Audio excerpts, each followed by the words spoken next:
मुसल्लिन अम्मा बाद। अचानक आने वाली मुसीबत और परेशानियों से बचने की दुआ।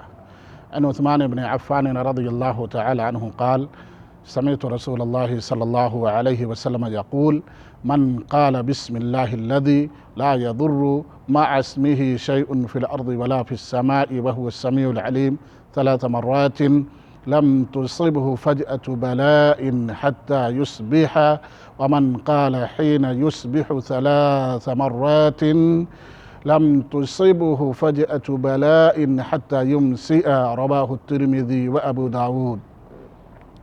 उस्मान इब्न अफ़्फ़ान रज़ियल्लाहु तआला अन्हु फरमाते हैं कि रसूलुल्लाह सल्लल्लाहु अलैहि वसल्लम ने फरमाया, जो शख्स इस दुआ को शाम को 3 बार पढ़ लेता है उस शख्स को सुबह तक कोई अचानक नागहानी मुसीबत नहीं पहुँचेगी, और जो शख्स इसको सुबह को 3 बार पढ़ लेगा उस शख्स को शाम तक कोई नागहानी अचानक मुसीबत नहीं पहुँचेगी। वह दुआ ये है, बिस्मिल्लाहिल्लज़ी ला यदुर्रु मअ इस्मिही शैउन फ़िल अर्ज़ि वला फ़िस समाई व हुवस समीउल अलीम।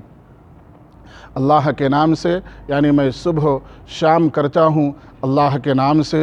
अल्लाह की पनाह में आने के बाद उसको कोई चीज़ ज़मीन व आसमान में नुकसान नहीं पहुँचाती है। मेरे दोस्तों, हर अचानक आने वाली बलाएँ, परेशानियों से, हादसों से बचने के लिए इस दुआ को सुबह और शाम को 3-3 बार ज़रूर पढ़ें। अल्लाह ताला हम सब की हिफाजत फरमाए। अस्सलामु अलैकुम।